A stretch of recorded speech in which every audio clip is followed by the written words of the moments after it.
This video is brought to you by Osmocote, the planter's plant food.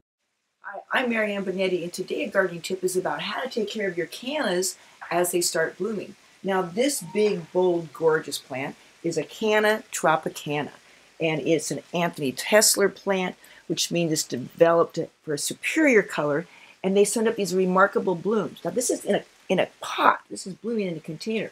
But once the blooms are past, it makes these cool seed pods. I think they're rather interesting looking. But after a while, I'm going to go ahead and cut off this entire stem.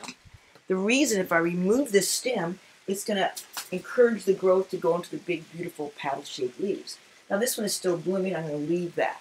The same thing happens with plants like this. Now, this here is a bonfire begonia, another great, magnificent plant that gives you summer-long color.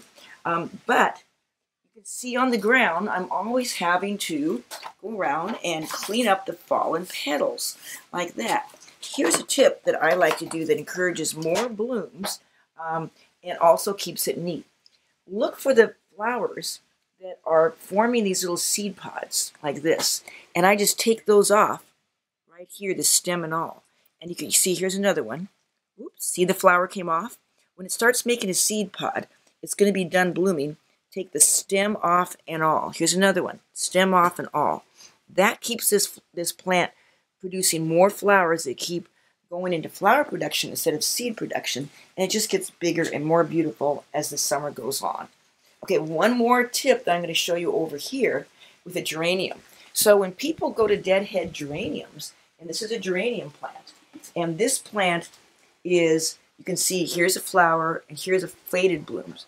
You don't want to just clip off the faded bloom like that. No, instead follow the stem all the way down to where the stem joins the plant, and you just push it. It makes a satisfying little click, and you can remove the stem and all from the plant. Let me show you that again on this one.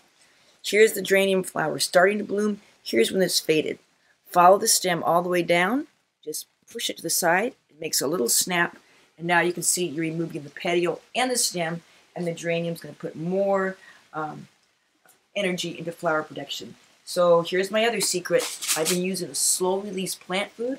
I use Osmocote on all my blooming plants, and that way I only have to fertilize them less often with more blooms all summer long. It's been Marianne Binetti with easy answers for great gardens.